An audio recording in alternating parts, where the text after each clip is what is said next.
il y a voyage il y a commis sur place à petit concert parfait donc voilà quoi Aza artiste moko il y a percibition honneur si na tiré na foot de site na tiré na sengo moi tiré na sabino que mutu to ya na foot de site fa beta grande salle pour soit petit restaurant biso za na level Mohamed Moleka na mama charity moi si ya pembe ndenge ba soutenaki biso ndenge ba soutenaki tant on a biso parce que biso mutu invité miel de son tant on a soutenir miel de son effectivement zo soutenir pe biso mais makambo etali restauration ba musicien kolala ba musicien kolala ya miel bazoko c'est la Mohamed Moleka makambo asali et le côté pona makambo ya kolala ya miel na makambo ya kolia ba musicien na makambo kolala ba musicien Mohamed Moleka zangi mbongo ya osala ngote pour oyo pe déjà et daki miel ce qui peut zalaki que pour na osala ba hôtel alinga pas sala ngo oza comprendre mais makambo ya hôtel pour na yoki ba miro que ono producteur a sundoli kutu miel boyena boye Mohamed Moleka mtezo relève pour na osunga miel boyena boye eza makambo fo eza mambo lokuta. Ok, je disais, nous faisons le professionnalisme. Et nous ne sommes pas là seulement pour miel de son. Nous sommes là pour tout le monde. Vous voyez, si vous entrez dans la plateforme, vous allez voir, nous sommes dans beaucoup de choses. Tout le monde, tous les musiciens, nous rentable, nous allons travailler sur papier. Nous allons faire des projections financières et tout le monde se retrouve. C'est pas que tout ça disons, le mois bananiquier ou non. Bonjour et bonsoir mesdames, demoiselles et messieurs, amis fidèles téléspectateurs. Merci parce que vous êtes nombreux, vous êtes belés. Botar Abisso, la chaîne différente. Mesdames, demoiselles et messieurs, nous sommes ici en Afrique du Sud, précisément à Johannesburg, na point de presse pour tout cela. Na équipe Mobimba, il y a Chris Ramsey King, tout bête solo. Il y a Miel de son arrivé en Afrique du Sud, des concerts et bêta maki,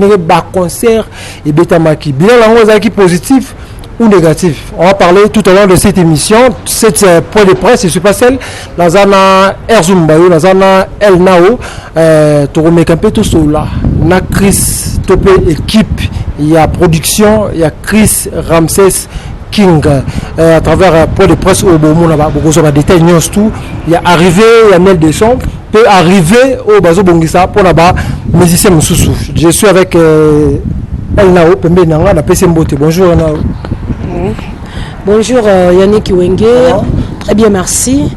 Bonjour na bafa nangai et puis bonjour na ba invité na biso to benga bon invité spécial pour na lelo vraiment. Bonjour na bino nyosa. Bonjour maman. Merci Yannick Wenge. Yeah. Merci beaucoup tobani d'amoro ma mikamo senga ke tokuta na awa biso bato média ya Afrika ngele on a bien Afrique du Sud kokuta na face na producteur ya Miel de son ou bien ça qui Miel de son awa topé Chris Ramsey King. Chris Ramsey King, bonjour. Salut Ndeko. Bonne santé. Pepele, bonjour papa. OK, merci qui mes alliés. Donc aux a devant la presse, il y a Mboka Oyo, donc El Nao, Erzoum pe Yannick Wenge, donc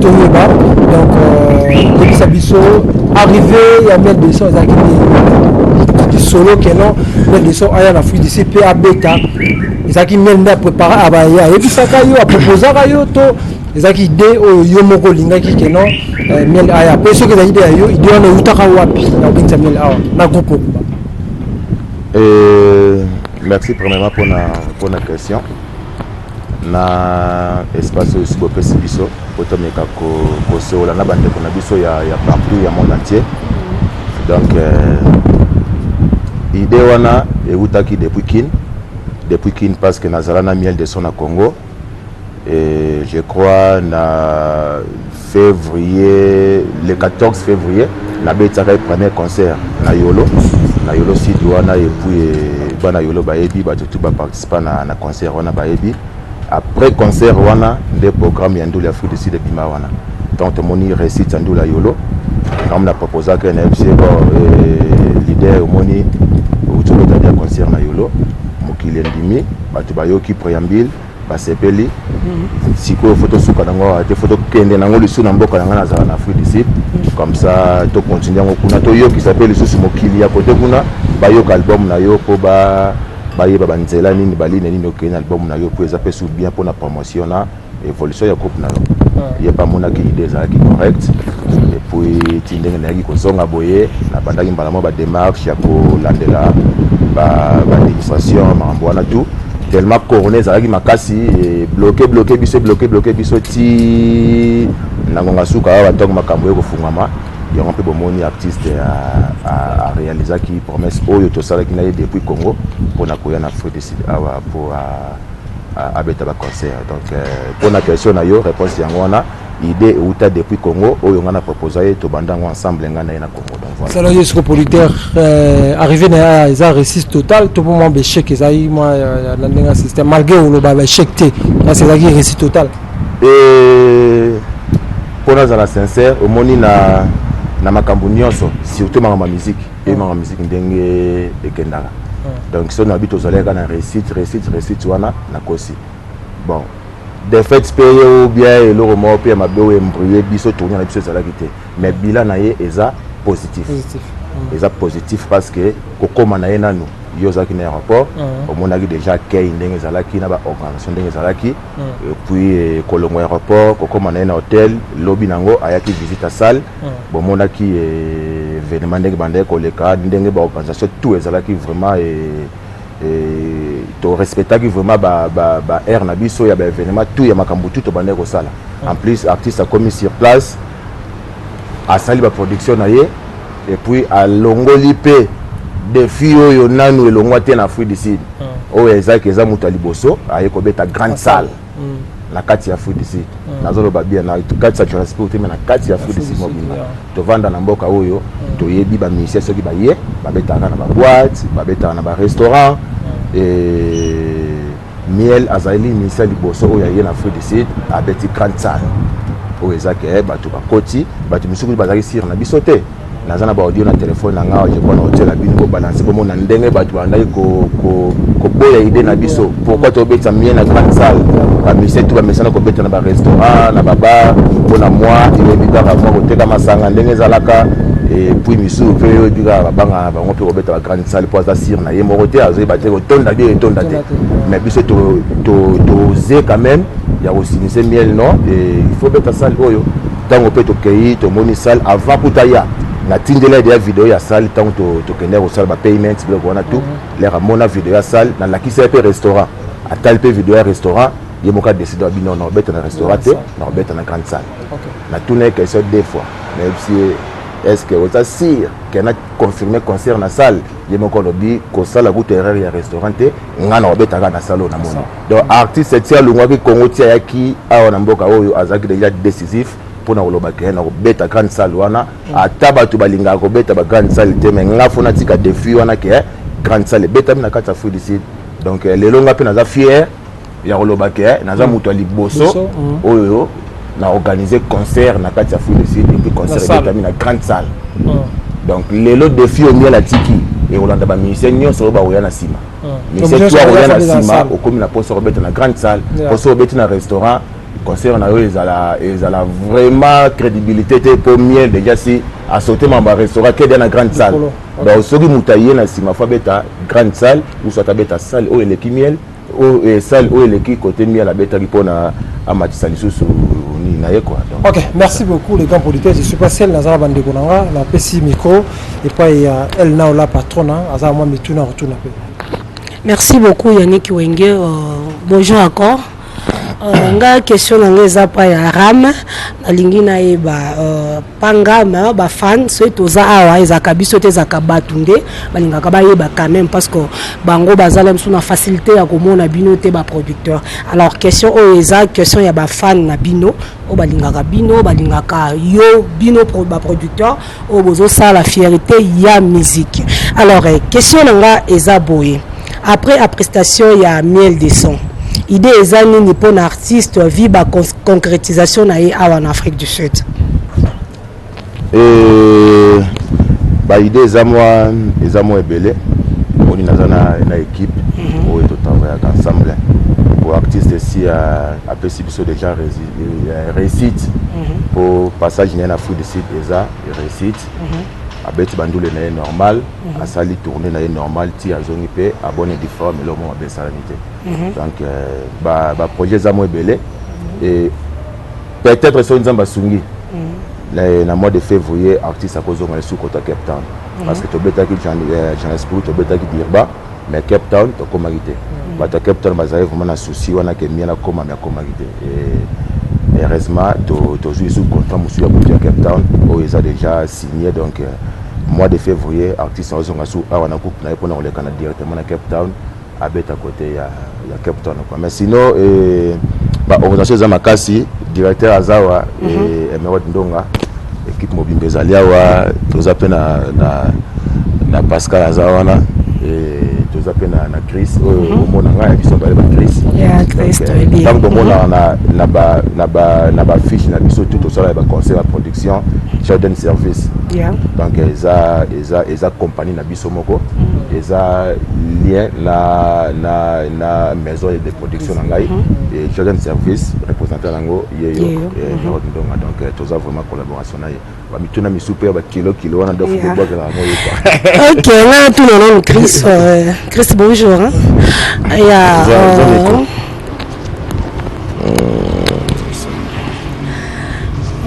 oui bonjour elle n'a s'appelle comment on a eu sous les lots depuis et puis tout le monde aussi aujourd'hui et ça lui so bien alors question il tout na yo en tant que maison en production de limite au bal ce qui les lots oyo ba combattant il y a Cape Town ou il y a Europe les lots basi ba décider que ba pona artiste na bango moko boye abeta musique est-ce que vous êtes prêt à produire bon sincèrement on est à un niveau moins likolo mais par rapport aux unions sur les katiawa je crois que tu as toujours à mesure au même on peut enlever la likolo OK pour d'être au bandai OK oh il y a likolo les impossibilités c'est une question d'organisation pour y moro leader y moro déjà y moro star y moro célébrité n'enga zanada makasi na yi y a pas y biso production organisation bien timing a bien c'est impossible c'est impossible c'est vraiment possible très possible. Voilà, merci beaucoup Chris. On a passé le micro dans la pas Air Zumbayo, journaliste à l'équipe Bangona A1. Merci. Yeah, merci beaucoup. Elle a Gaïa, elle a Mounene. Bonjour à tous. Bonjour. Vraiment Air Zumbayo, Nazali Bosso Nabino, moi Mahabelega qui belé. Question d'engagement dans Liboso, nous sommes un producteur, nous sommes un nom micro. Nous sommes un producteur. Question d'engagement, monsieur Chris, babi yonde oza mutamatumoli ya makasi. Mutamatumoli ya makasi. Salwana okene ko proposer miel. O la qui se place héritier betaka na restaurant. Après on la qui se sous salle mususu. Oyebi si miel ke héritier bangaka restaurant oyo akoka yango te. Yo beta na salle obligea miel abeta na salle. Et pourtant miel nga beta na na restaurant wana ndenge zalaka na mboka oyo ba sali ba défend ba payer ba enesi na bango ba payer ba bilo na bango ebele ba sali mutu soka meli masanga to meli ba whisky na ye amatara ba mambongo ebele bazonga ba mbongo ça ça miel faut ça faire. Officier question. Question liboso na ngwana. Pona nanu oyo suksi na suka na ke na 500 000 faut ça faire. Je crois batu bazali na ndule wana vraiment ba présent ba présent ba profiter ba yebi ba événement oyo le kana ndule wana donc ngai tangu na yeko louer salle wana na yeba ku teke héritier beta place wana on a sincère tangu ndeto louer salle to silisi après qu'on poster yango na ba réseaux sociaux et na comme yoka est-ce que pas bateau mieux na zo beta côté héritier beta côté héritier beta sincèrement tito ça ba démarche wana tout nga na yeba te héritier abeta na salle wana na ya cause de information ndé na sima pour na salle wana lobi batu balinga ba bandula restaurant bandula ba bar mutameli alangwe pour azia ko boka mbongo mais to monaki makambo ne kaki wana aux comprendre tout le monde a qui poison Kasereka Fukushima les boss denga matagi na podium a sepé ça qui miel tout le monde a docteur Kumasamba un docteur a tiki pena bureau na ye a tiki boulot mais c'est sacrifié à na podium pour soutenir ndeko na bango to monaki ba na biso mayumbu business Axel apesi ba mbote belé tout ba remercier belé na soutenir biso donc to monaki ba Mohamed Moleka le seigneur de la ville mon boss ndenga mataki na podium ayaki asalaki kwa ko sala na équipe na ye Mama Charity FCC ya FCC Miniku je vois donc batu bayaki vraiment to sepelaki Mama Charity pas azalaki wana asalaki kwa sala et na bosanité docteur docteur Paul Kenda docteur Paul Kenda et merci beaucoup encore vieux pas azalaki wana asoutenaki petit na ye donc ça Gingombe il est pas azalaki wana asoutenaki petit na ye donc concert leki kitoko ya osarnaté donc moyen le octobre pour ba image ezali que artiste abeti concert ezalaki full et puis na podium mpe makambo esalamaka donc récit ezali total. Deuxième question na ezali na kesiko na Dirban et place makambo bandaki lisusu na Dirban balobino un d'abord miel concert ezaki échec makasi bato bakotaki te alwaki sala munene côté wana pe to meka pe kozongela bureau na yo balobi promotion ya concert wana ezalaki te miel akeka mo ba fiche ezalaki mwa mike banini après miel akebeta concert wana ezalaki échec total ezalaki cause nini premièrement nous échec total wana ezalo kuta parce que ba image ezali na repesa bino comme ça botela bato bola na biso bata pona ndula Dirban ya pona ndula Dirban et échec nano ezalaki te parce que ndule wana betami kaka ndenge betamaki awa na Johannesburg sali wana beti nanu musicien congolais beta wana te ba fiche ezalaki wana affiche ya musicien congolais coach on ezalaka ya miel de sens ezalaki na South Point bana Dirban bayebi et puis nayebi ke bozana information bozana bato bena Deben benga Deben tuna information ya concert ya Deben ezalaki concert te ezalaki V grand frère ya miel de son Waling Kenda Waling Express ya on comprendre yende mutu banda babalana na madame on comprendre yebi kandenge zalaka bazwaki mwa tamulai babanda ko bota te et puis nzamba sungi bango aboteli bango mapasa pona fête wana tellement via zana ba mbongo na ye atali ko sala ngona ndako pona ezalaki mukie yango mona kena ko louer sali wana ya munene apesi ba invitation na famille na ye ba camarade na ye na ba connaissance na ye et puis atali petit na biso miel azali awa aya à couvrir événement na ngai ndé invité ki miel de son ba musicien na ye a réserver bango ba hôtel makambo nyonso ba avion ti ba musicien ba kei ba beti na fête ba ezali na concert te to yango salaki mpiaka po ezali nango événement ya nini ezali événement mwana bala ba maposa ba botami azopesa bino ba vidéo botala concert wana ndenge le kaka ezali mpiaka te papa eleki ba concert o biso no citoyen bebeta makana ba fou de sida. Vous comprenez? Pourquoi je betara toloka ke ba mise ba na mboko ba beta na ba bar miala beti na salle yango pona ko prouver que concert e salim pia ko prouver na ite prouver meloma na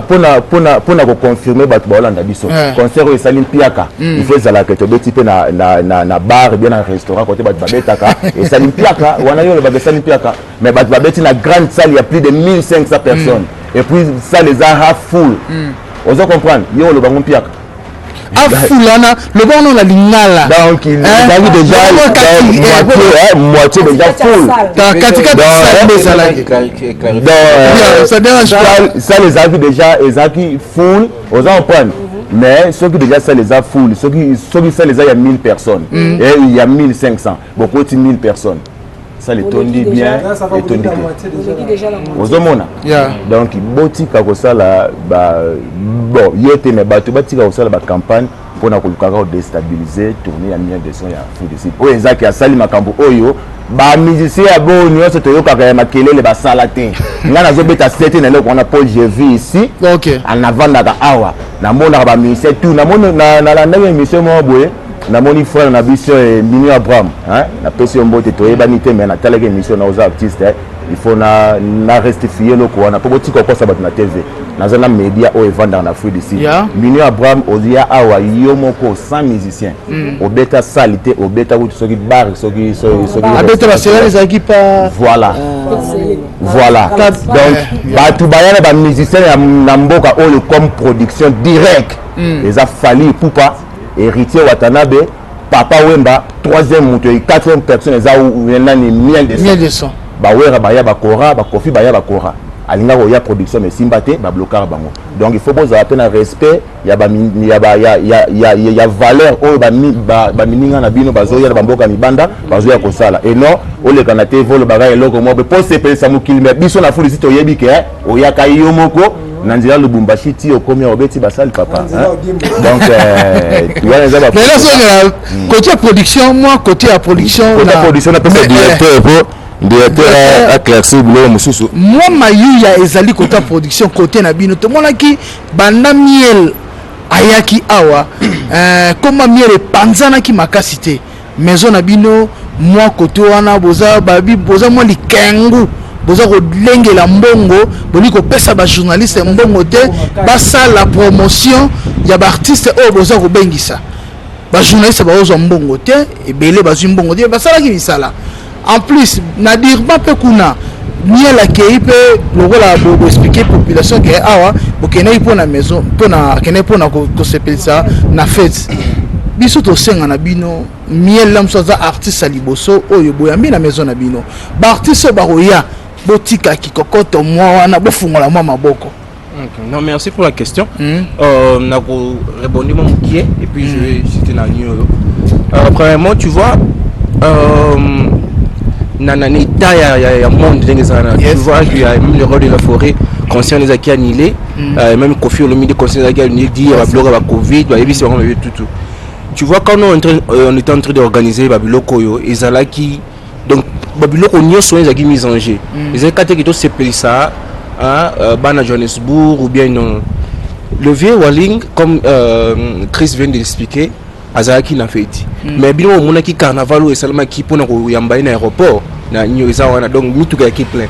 Durban qui déjà boulonné. Mais le vieux a checké ouais, dans une famille pe oh il faut la protéger. Na côte ça batouté na ebelé na kati ya salle bongo parce que même si ça les a la capacité tout barati il y a 1500 places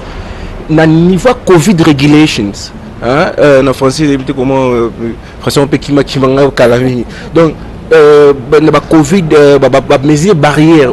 l'état a tché pour na ba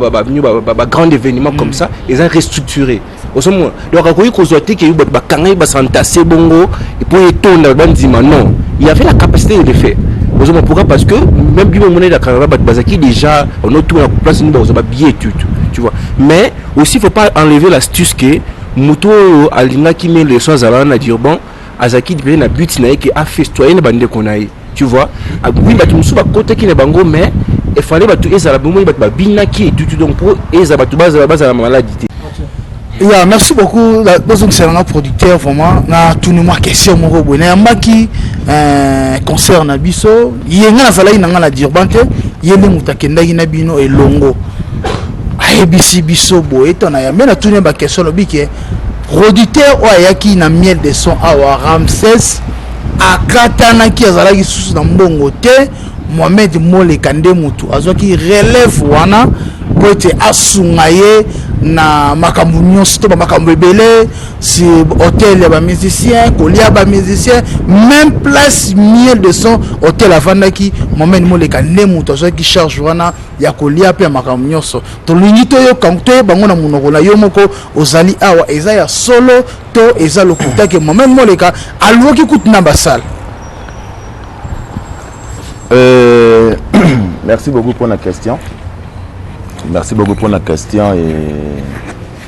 au moni équipe Evandiawa, tu as un grand garçon. Équipe Evandia, tu as un grand garçon, responsable, père de famille. On doit comprendre. Donc, tu crois que ça la makambu na bâtir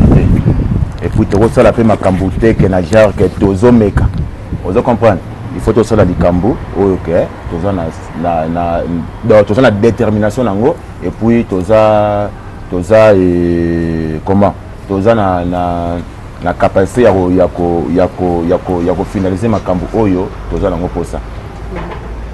production na biso na miel de son ndenge salami bandeli tisuka na côté administration ndenge to vandi bonne équipe na ngai mutu aide biso azate koya ya miel kozonga ya miel kolala na ye kolala ya ba musicien kolia ya ba musicien ba transport ya ba musicien nyonso wana ezaki déjà bien calculé l'équipe nabiso ezaki déjà sort out avant kutu miel akoma babiloko wana tout ezali déjà bien organisé.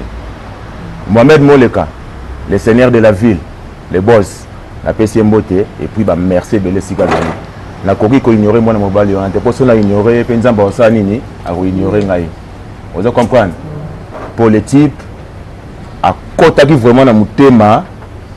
à kota ki makambo na mutema, c'est comme si miel vraiment donc ndekona bien mutu mo boye ba yebana kala. Le type a aidé biso, Mohamed Moleka le boss, a aidé biso makasi. Asungi biso na ba concert nyonso oyo miel abeti bomwende abanda oya na podium pona ko support miel na ba concert na nyonso abeta ki wana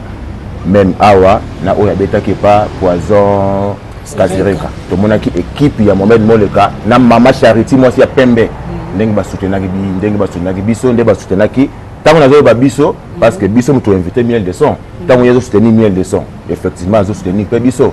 mais makambo etali et restauration ya musicien kolala ya musicien kolala ya miel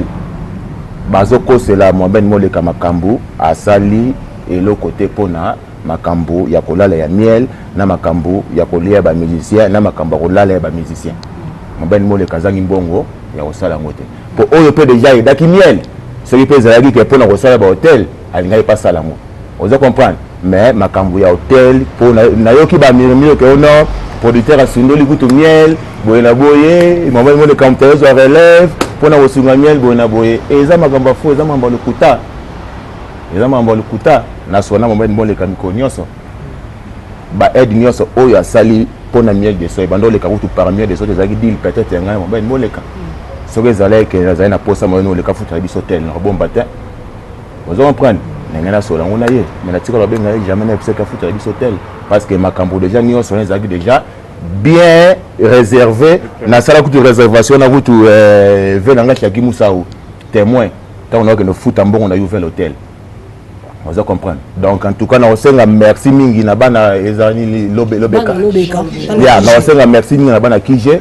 na support bo sali ndenge bo soutenir artiste miel de son en tout cas même pe miel yé moraza qui ingraté bozo boko to na internet bo mona ba mission tout azobeta na Congo wana azosenga ba Mohamed Moleka ba Héritier Unique mama Charity azosenga ba merci ndenge ba soutenir yé mais batika koko c'est la boss makambu que biso de sundola ki miel yé mutazo ki charge ba ministère ya miel pour eza maison de production eza équipe otozo nango tant bato bazolinga basala ba campagne wana bazolinga nde ba déstabiliser no biso pour ba monique to réussir déjà première mission o eza to tiki bar likolo lelo mission so na food ici de meko beta na restaurant meko beta na bar bato ba osani ni ba boya yo pour miel auto beta grande salle donc eza déjà bar to tiki likolo o eza ke zo pesa bato sko somo lokola bazomona côté nini ya ko dénigrer biso te ba mo lukasiko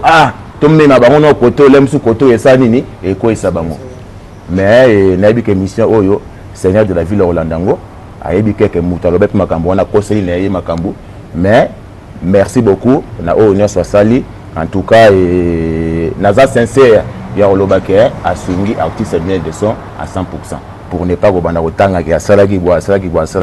reconnaissance déjà oyo ebimi na motema na ngai même ye mo osala nde émission oyo a comprendre que non et je suis vraiment reconnaissant naza même na ba texte na WhatsApp na ngai na kola sabine botango kuna nde na senga ki merci après départ ya miel tu vois donc na vie photos à la reconnaissant na oyo muta saleli yo o pe muta saleli yo te bolinga te bolati sango mutu na nko pour na ka ko dénigrer côté moro boy tu vois donc pour la réponse en tout cas et pour la question en tout cas réponse na yango wana et toi même oral quoi. Merci producteur nga question ngezabo okoko pese langa micro pas directeur c'est pas li comment on a lisusu muta anglais belé babi docteur Aïch misale belé vraiment directeur question nga ezabo ba fan ya musique lelo ba lobi ko ba producteur ya mbongo bazalaka lisusu te etikala kaka ba producteur ya ndengwana yango boomona production eza vraiment makasité réaction non par rapport à ça. Oui mais non merci, une très bonne question maman, la CPL Makassi. Merci. Tu sais tu vois na milieu na biso congolais ezalaki bateau bengaka balanga nzembo le mélomane o bazaki na mbongo a CPI na ye a lobby non j'aime ces gars là et puis à Zimbongo na ye a miser et puis à produire motu et sans faire des calculs et tout sur à côté mbongo à côté soit à perdre tu vois. Mais nous sommes des professionnels, nous sommes venus dans ces pays, nous avons étudié, nous savons les finances, nous avons toute une équipe. Tu vois pas? Oui, nous avons aussi la musique, mais nous avons besoin de promulguer Pélo. Quand nous avons ma production, bien oui, tant grand tonnerre, na Congo, producteur bazat et tout. Même configurer que You Arena, et sa production street, et sa coproduction. Fallait na niyo c'est ça la coproduction. Oui, malgré You Mazamoune mais c'est budget aux aïeux makuna kati. Yo kasi producteur mo a ozwara mbongo na ye, to bakaka j'avais suivi l'émission à Werazo Pesabiso combien à perdre juste pour na nino donc kasi mutu mo vraiment à dessiner à perdre bongo non la production est un business il faut business c'est produit miel de son produit Werazo produit JB tu comprends mais en tant que produit ou en tant que producteur vous travaillez sur le plan finance vous regardez la rentabilité de cette production et puis aussi l'apport de l'artiste. Ok, je disais nous faisons le professionnalisme et nous ne sommes pas là seulement pour miel de son nous sommes là pour tout le monde. Vous voyez, si vous entrez dans la plateforme, vous allez voir, nous sommes dans beaucoup de choses. Tout le monde, tous les musiciens, nous rentable, nous allons travailler sur papier. Nous allons faire des projections financières et tout le monde se retrouve. C'est pas que tout ça disons le mois non. Nous voulons nous calculons tout, checker à port, ok. Qu'est-ce que rentabilité l'euro économiquement, tu vois. Mais le son, comme il a dit là, c'est moi comme vous avez vu, était beaucoup apprécié. On a problème ranking, il était mal posé et tout, on a parlé, il était ouvert, on a signé des clauses et tout tu vois, au moins il est very smooth. Quand on a tout à zongi. Donc nous voulons comme ça. Et nous avons pris des contacts avec Messie Moussous, il y a beaucoup de choses qui arrivent, tu vois. Et c'est pas seulement pour mais on veut faire ça pour tout le monde, tu vois. C'est une maison. Ouais. Non, ouais, c'est pas c'est du business. Car na réponse à tout le simana que ba musicien producteur et kobuka kobosonate que ça fait un moment ba musique à Congo betara souté même ba producteur même ba tunion ça ba komaki déjà et ba komaki ko banga même ko bimsa mbongo na bango pour produire musicien. Vous comprenez? Mais miel de son asa peut-être artiste moi ya ko féliciter autant que il a qui idée à se décider vraiment. Et puis il y a des musiciens qui ont fait des démarches à partir à Congo, ils ont fait un passeport de service. Ils ont fait un orchestre belé na Congo, ils ont fait donc on a porté un remercier nos miel de son na ndenga qui focus pour na makambu ya réussite ya voyage na oti ya commis sur place à petit concert parfait donc voilà quoi aza artiste moko oyo ya pesibiso honneur si na tiré na foot de site na tiré na sengo moi tiré na za sabino ke mutu to ya na foot de site fa beta grande salle pour soit petit restaurant biso za na level. Merci beaucoup maman. Ok, merci beaucoup. Nazana trois petites questions. Na banal bosso na producteur Ramsès. Parce que pour l'andayonde ba confrère na ba concert na ba tuni ba question. Je beta tout le makasi par rapport à la production mon salaire ya miel de son. Et le calibration na na tout na production contrat na bino salaire qui na miel de son. Et ça là qui contrat il y a tourné mon ya Johannesburg. Vous faites vous salaire un contrat il y a premier concert. Pourquoi on a tenu aux questions? Premier concert tout le monde a qui production il y a Ramsès et deuxième concert tout le monde a coproduction il y a belé entre guillemets ba Chico ba Mohamed ba Kassireka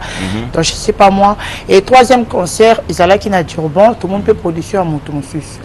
il y en a mis des sons pour signer quel genre de contrat. Et merci beaucoup pour la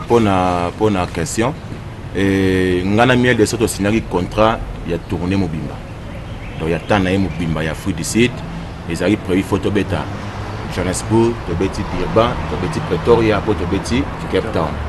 Et vie artiste aza pena ba travail au kendo sala na France pour na continuer ba travail na ye album na ba travail na ye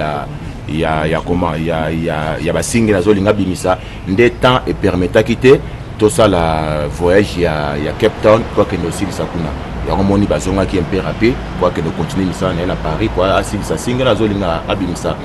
contrat ezalaki ya voyage na ye tourner na mobimba ya Afrique du Sud. Donc Tachiko concert à Betaki a passé par ngai. Ngam to sonia. Donc au SEDA qui contrat. Na SEDA contraté. Na sala kinde contrat na Dr Chiko. Dr Chiko a proposé nga na zana poste na beta 1200. Nga na sonia Dr Chiko bazaki na le président Patrick Mavungu na PCP Mbote Sikazali na venanga Shagi Musao. Bas to sola gina bango na sonia Dr Chiko na proposé o yesenga kina proposé pour wana ce que comment ki fonga natala avantage na ngai. Et puis Nathalie Soussou avantage ya artiste de la soina Dr Chiko to sola qui en famille ndenge to sola qui et puis après ça qui caché na ya concert yango mon pina libérer que artiste que no beta ni tete ça mutu moko azaki na accès ya ko sala contrat sans que a passer même par ngana solo pour bien la tirer solo ta contrat mon côté ba contrat nyonso c'est moi qui a fait ça ngam na solo yango pour que no beta ba concert donc na terme médiatique au SEDA qui contrat na SEDA contraté. Ceux qui na SEDA pourquoi pas au continent qui kaka Ramsès Durban, Ramsès Cape Town, bon Cape Town Tolongo liango Ramsès et concert à Durban déjà na hôtel ko claircir en moi je crois peut-être aux arrêtés les qui concert vraiment les qui fête il y a grand frère il y a miel de sang aux on prend Venabiso Walling Express yende mutu abotaki mapasa nde tango aboti mapasa lobino na sala moi organisation moi boy moi fête na kutana bandeko na ngai na famille na nga to sepela et puis tellement monaki ndeko leki na yazali na mboka moya tika ezate atali na événement bonga kendo benga mission mususu beta yango mona solisaki miel de son et miel de ça non ça va et benga producteur na ngai peut-être et beaucoup sala moi close moko na ye po bo sala makambo bandenge nini to koko ya kuna puna beta ndule wana nde vie pa benga ngai to soli na ye makambo tout correct via bouquet ba avion a bouquet ba hôtel na FCO accueil na Durban ya osaranate mission morote akenda Durban ku tu dans tile loku na to komi kuna to moni pesa le wana mission congolais na betate donc accueil wana zaki no ya makasi ya osaranate chaleur ti to beta ndule donc tout l'équipe très bien et l'équipe normal donc na SEDA contraté mutu nyonso o yazaki na posa 1200 a passaki pa na ngai donc contrat allait toujours na bord na ngai. OK, merci beaucoup. Pese ngai micro na directeur à production. Je pense que ma question ou ma confrère n'a pas tout ni bien vous apprenez à agiter. Dans l'ingibo répondre public ou autres à la mission. Mission nous sommes bien à Johannesburg, toujours à la mécène. Faut qu'on se dise la vérité, toujours à la mécène. Ba mécène na mission de basalara que musique na biso bata média tous à la bien. Parce que tout ça va entreprise congolais penja makasi mingiti. Alors vous êtes plus basé na polémique aux les cas par rapport que non ba mécène dans longtemps à commoter notre ba mécène parce que ça là quand Mohamed mo les caté kaseri ka aussi appelé ça qui mbongo ya belé o ki to cha pe na police to za pe na ba docteur mayumbu business aussi a cha ki pe mbongo ne belé par rapport à maramamia de son mais vous êtes basé plus que na Mohamed entre qui et na cha ba onyo sous ba mécène. Alors okoye bisa biso place nini la vérité nyonso to place nini obino vous aki limité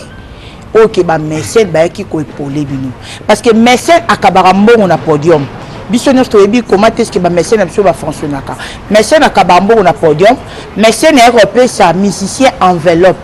mais mécène akotaka na kati ya organisation ya production te place ni bino vous aki limité pe ba mécène ba ko intervenir ça répond excusez o exact question ngai il faut gagner la réponse dango na makambo na biso nyonso oyo to sali tourner nyonso ya miel côté tozalaki limité tozalaki te donc tozalaki limité te salle na biso ezalaki loué avant miel akoma salle na biso ezalaki déjà loué ba hôtel ezalaki réservé avant miel akoma vous allez comprendre V Arsène na pesi ba mbote belé mayumbu business bon mon écoute ba panneau na ezalaki na podium oh épauler qui na 50% levier Nazolo bango na caméra. Christian, l'ingénieur de son. Voilà. C'est vieux Axel Mayumbu qui a appelé Christian. Il y a foutu ma billet. Ma billet ya. Ma billet ba monsieur ça papa Arsène T. T. Wana il faut sur la miel de son. C'est beau artiste. Wana mutu. Wana question na botu na miel de son. Pour ngata to sali contrat na miel de son. To sais na contrat ngana arrivé na réservé ba salle, na réservé makambutu, makambo etali pe billet. Vous comprenez? Wana makambo billet wana faut tout na question na pas miel de son. Problème sou pe via sala qui na pas miel de son ngana yebi na ngaité. Vous comprenez? C'est comme na maboko na ngai. Que via pesa di billet non petit na ngandeni niveau foot la musicien na bomba ngoti na lobango via Xen c'est mon vieux a aidé biso ndenge na epsio wana ke non ye mutai a ela ki biso Christian ingénieur et puis vie muto sapotaki makambo tout côté ya Christian donc wana na ko bomba te mais makambo yo tout etikali na sima poison kasereka les boss via aider biso ayaki na concert à soutenir artiste naye ndeko na miel de son et puis toke su ko beta match via yaki présence à soutenir ye vous comprendre donc na koyi ko ba makambo oyo nga na yebite na koyi ko bakisa liloba likolo na likambo nga na connaissance na ngote oyo nga na yebi concert ya arrivé à miel de son kolala na ye kolamuka na ye kozonga na ye ba concert na ye ezalaki organisé na biso bato to vandi awa na ye moko miel de son donc muto akatana kité mutu ayaki ko foutre la miel de son hôtel te mutu ayaki pa ba musicien ya miel de son te allié sa bango biso nyonso biso moko kutu avant miel aya ko lia na bango ba musicien na bango ba musicien miel tozele bango dia restaurant mo ezaki ya nani ya mwasi ya Michel restaurant soki ya na boso comme restaurant ngo bazali dia ba plan na bango oyo bandai ko ya tongo midi poko tozo futa ngo mikolo nyonso donc musicien de soit les lignes à la tête bon lem soupe musicien ko beta na pe matolo amon lem sou mama charité bien mo ben moleka ah prêtre boss nzala yobi musicien ko lia lelo me abaloki na sima aleli sunza la poani na bimsana ela mais lingi ko bateki babandaki ko lia te bozana ba numéro ba musicien bosa ba relation na bango bo benga bango moko butu na bango soki ba bande ko la nzala donc je crois ba question wana tout les ba faux débat mais ngai na conscience na ngai na manière na ngana za na ngona ko ignorer ba bienfait oyo batu basali miel te na bandeli susu merci na batu oyo nyonso ba soutenir miel de son ba mécène nyonso poto tanga su ba kombote oyo nyonso asali impa na ye oyo nyonso alakisaki bolingo na batu misusu kutu to bwaka ki oyo miel abwaka ki apansaki ke bako sunga ye to mona pe misu ba kimaki siko ba oyo ba yaki ko se présenter ba sungi ye pourquoi to ignorer bango wana to comité ya mabe mais oyo pe mutu asalite tolinga ko latisa ngo pe mutu likolote donc c'est ça qu'on a ndenga polémique té na sola na batu nyonso kitoko nazape na mutu mabe na mutu té yango mo nazo remercier batu nyonso na oyo tout basali soki zaki côté mo be blokaki biso makasi ke to senga ki aide ya mutu mo boye na ko bomba te pona loba yango vous comprendre en tout cas merci pour na yoga kombo ya mutu neto tanga matro eza ya Mohamed yango mo na tanga kombo po tokima lem su mukili ba ya ko be sabiso zo comprendre ponga nazo confirmer pe na reconfirmer yango Mohamed Moleka asungi miel de son à 100% na voyage na ye mais ma solo tali administration ba hotel ba musicien ba lier ba musicien ezali déjà calé bien avant na équipe evandi awa na artiste et mo miel de son to za na ba close ezali déjà calé donc côté to za na société vraiment. Merci beaucoup Chris d'avoir répondu à ma question à Bisso, journaliste, et merci beaucoup à Jenny Okassa, pourquoi pas, elle n'a la patronne, merci beaucoup à R. Zumbayo. Mesdames, Demoiselles et Messieurs, nous sommes arrivés à la fin de cet point de presse au Touzaki face à la maison de production. Il y a Chris Ramsès King, beaucoup de questions différentes aux journalistes Batindi, Batouni, on peut répondre avec impact Naidoji. Mesdames, Demoiselles et Messieurs, nous sommes arrivés à la fin de cet point de presse. D'ici là, portez-vous bien avec l'espoir de vous retrouver au prochain numéro. Ciao.